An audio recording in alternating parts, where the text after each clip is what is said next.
Contestant number 7, Johnny Griffin. Appreciation. Appreciation, Johnny Griffin.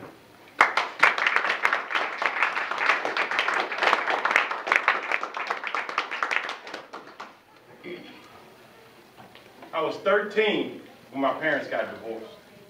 But this wasn't a bad thing. This was a good thing. My mother had a good job and we moved into a nicer neighborhood. See, the neighborhood I came from wasn't so good. It was pretty bad. It was so bad that when the drug dealers, when the street lights came on, the drug dealers went inside. It was terrible. At 10 years old, no, this was bad. At 10 years old, they had the projects behind my house. I used to go back there and drink with the old heads. We called them old heads. I used to go drinking with the old heads at 10. Bud Light became my favorite real quick. So when my parents got divorced, when my parents got divorced, we moved to a nicer neighborhood. I mean, this neighborhood was nice. For one, you could tell it was nice because it was 98% white people. And back then, if you lived in a white neighborhood, it was nice. So, true. I mean, I could tell it was nice because the very first night we slept in it, I looked out the window. So I came out and I looked out my window. I almost couldn't believe it. The street lights, they worked. So this was good. My mother just felt like it was just a move up. So we went from like upper, lower class, lower, middle class. We had made it. Middle. So everything was nice. So all of my new friends, new school, wonderful. Ended up meeting this guy named Joshua Cotton. Like this. We became super close. His dad, a pastor. My mother was thrilled. I'm hanging out with the pastor's kid, right? No trouble at all. So I'm just gonna float on through life, hanging out with the pastor's kid. Yeah. So we hang out, me and Josh, and we become close. I mean, I know his whole family, probably too well, right? So the first year we just hang out. Caleb, I know Elizabeth, his mom, Donna, dad, Eugene. I come to their house, I just open the door, what up? I mean, we're just tight. You know what I'm saying? So I would leave my house after school. I wouldn't even do my homework. I would run, and next thing you know, I'm on their couch. I'm just sitting down playing video games, watching Dragon Ball Z. If you don't know about Dragon Ball Z, we watched it every day. We would tape it and watch it when it didn't come on. Yeah.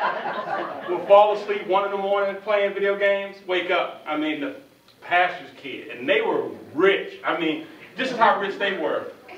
They had 2 cars, y'all. Rich. Ball. I went home like, Mom, they got 2 cars. I'm like, awesome.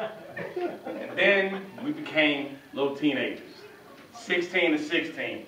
How come when he turned 16, they got him a Mustang, brand new Mustang, okay? So he used to spend half of his time in Walker, the other time back in Baton Rouge. So we would hang out when he's in Baton Rouge, but he would always go off and do something in Walker. Never knew what he did, but hey, he's a pastor kid, he's probably out there preaching to some people, I don't know. After some time, we get out, I guess he trusts me a little bit. He's like, Johnny. I'm like, Jay, what's up? He's like, Johnny. I'm like, Jay. He's like, I'm going to take you to Walker. I'm like, oh yeah, whatever's out there, I'm going to get to see what's out there. So I'm excited because he always talked about Walker. He just never take anybody. So I like feel privileged that he's going to take me. I'm just like up here right now. So we hop in the Mustang. We're driving out to Walker. So I mean, life is good. The last 2-3 years has been awesome. Hanging out with Josh has been great. Just nice. Street lights work. Just awesome, right? Good life. I'm living the dream, okay? Living the dream. So we get out to Walker, and Josh pulls up to the first driveway. He's like, okay, this is Kate. This is Mary. Introduce you. So I meet him. Nice, pretty girls. I'm like, oh yeah. So now he takes me out here, and we're going to the pretty girl's house. That's what I'm talking about, son. I don't know anything about pretty girls, but this is nice. So we get in there, I don't know what to say, but we're hanging out. Next thing, the mom goes make a run. I'm like, all right, mom's gonna make a run. Mom comes back, right? So all the time we're there, Josh, he's ladies, man. He has to know what the girls are like. And I just don't know what to do. So I'm trying to be cool. The mom gets back. What does mom get back with? LSD and weed. Mom would go get drugs for the kids. And that's how Mom was so popular. It's the pastor's kid. I'm out in Walker. Let me tell you about Walker.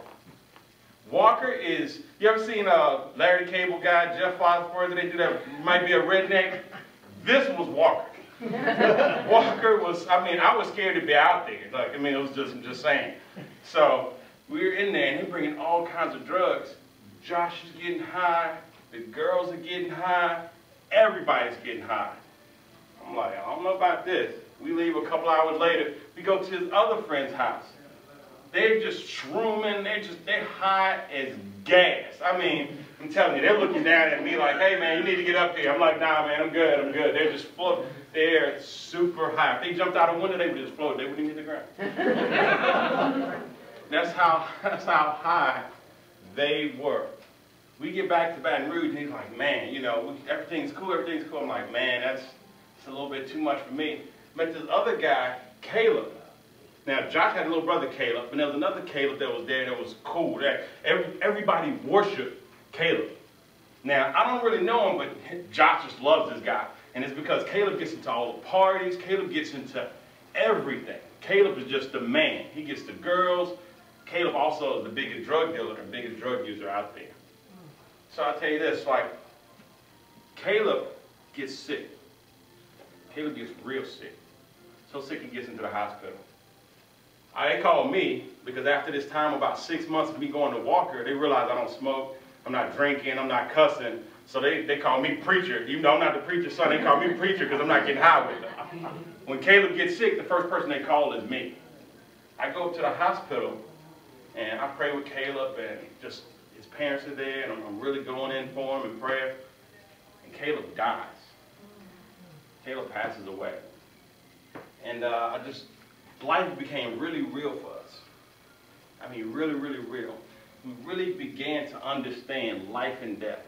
And that the good life really isn't 2 cars or street lights that is working. It's having a genuine appreciation for life in itself.